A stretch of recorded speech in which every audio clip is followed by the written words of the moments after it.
Welcome back. We're talking with Dr. Richard Bandler, the co-founder of Neuro Linguistic Programming, also known as NLP. And Richard, before we get to the book and start picking up some phone calls here, I hit that break. I blew my own joke and the line, and you were starting to tell the story about how we have internal dialogue.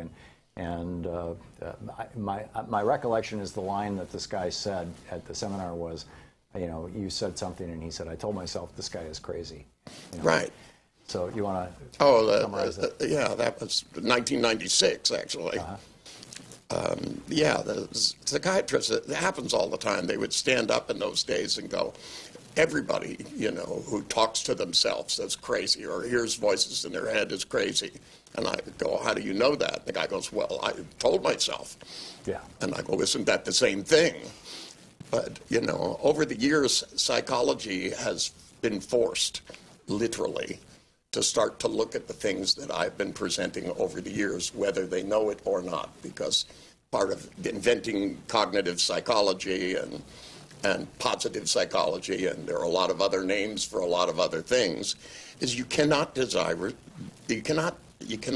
when you see blatantly in front of you stuff happening, you can't just deny it for that long.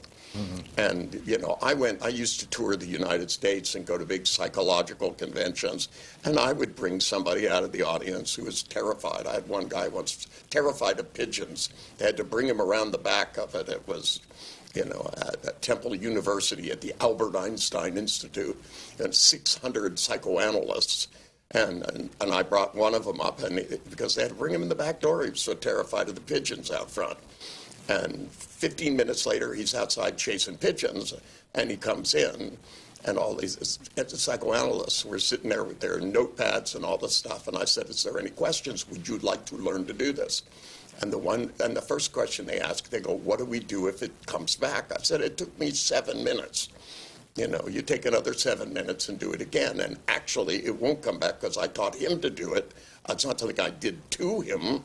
I just taught him how you think about this, and it shrinks down. And the guy on the stage goes, I'm going to do this with all my patients, And then somebody, of course, raises their hands and goes, well, I was thinking about something else. Can you go through it again? I filmed this once from Vancouver, from the expo, on live television. I found somebody who was terrified of television cameras, and in fact, any camera. If you held up a Brownie camera, and they couldn't get into the expo because everybody was taking pictures. And so they brought this room around in the studio. I ran through and did it. And the director looks at me and he goes, that was perfect. And he said, looks at the woman, she goes, the fear was so real. This time we're going to roll tape. Oh, no.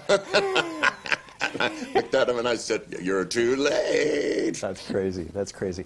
You have a new book coming out. It'll be out more or less next month. It's called Teaching Excellence. Yeah, it's actually going to be out in a week or two. Right, okay. Yeah, it's called the subtitle, The Definitive Guide to NLP for Teaching and Learning. And I think Nate is putting the graphic up on the screen right now by Richard Bandler and Kate Benson. Tell us about it. Well, I started working with schools, has to be 35, 40 years ago.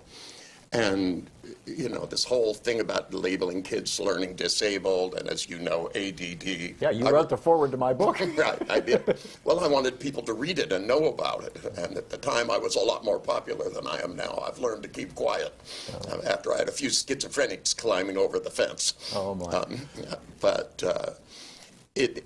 What we did is we went through and methodically provided teachers, because you see, when teachers go to school, they don't teach them how to teach, they teach them what to teach. And, if you're a 6th grade teacher, they're all wrapped up in this curriculum and blah, blah, blah, blah. But they don't teach you how to memorize, they don't teach you how to multiply, they don't teach you how adding is actually done. They're very specific mental skills, which are not complicated. So we've turned them into games and exercise, and how teachers, because teachers, listen to what they're under, the amount of duress they're under. They're being forced to perform more. They're doing 30% of their time in paperwork and nonsense. And they're always complaining about the class size. That's not really the problem. The problem is they don't know how to teach kids how spelling is done. Put a machine in their head, give them words, they'll be fine. They don't teach them how to draw. They don't teach them how to play music. They tell them to do these things, and they tell them which numbers to multiply, but they don't tell them how you actually do this.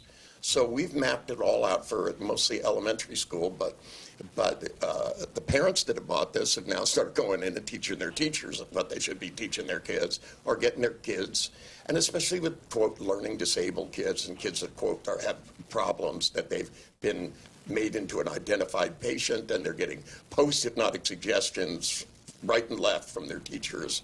You know, when I went in, even 35 years ago, they gave me 5, quote, learning disabled kids.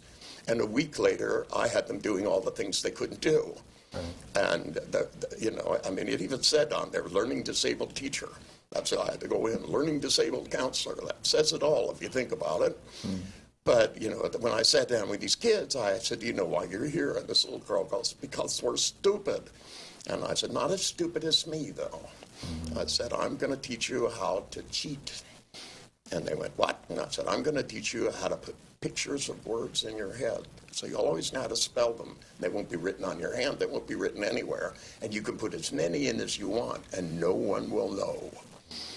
And, you know, at that time I had to overcome what the teachers believed. But the teachers were going in and sound out. You can't sound out words in English. Words like caught are not phonetic. German, you can almost do it. But English, you don't even stand a chance. Spelling is, the whole thing is to write down a picture. If you can't see the picture, you can't write it down. And it's just that simple. And multiplication is different than addition.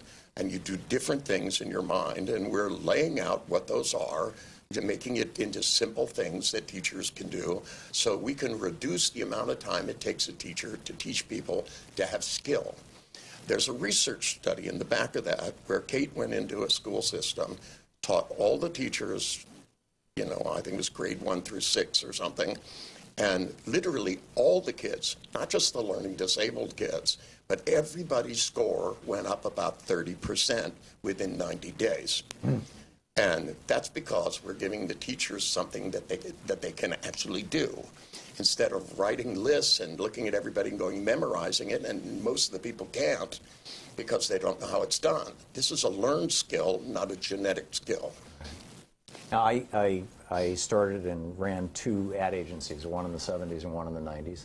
And I taught advertising for the American Marketing Centers for a couple of years, marketing and advertising, and communication skills and all that kind of stuff, and drew heavily on your work. And one of the common questions, particularly if I said this is something I got from NLP, because regular listeners to this show know I acknowledge you and your work on a regular basis. I think that's very nice of you. Well, it's also useful for my listeners, I think. You know, and I believe in acknowledging, you know, things.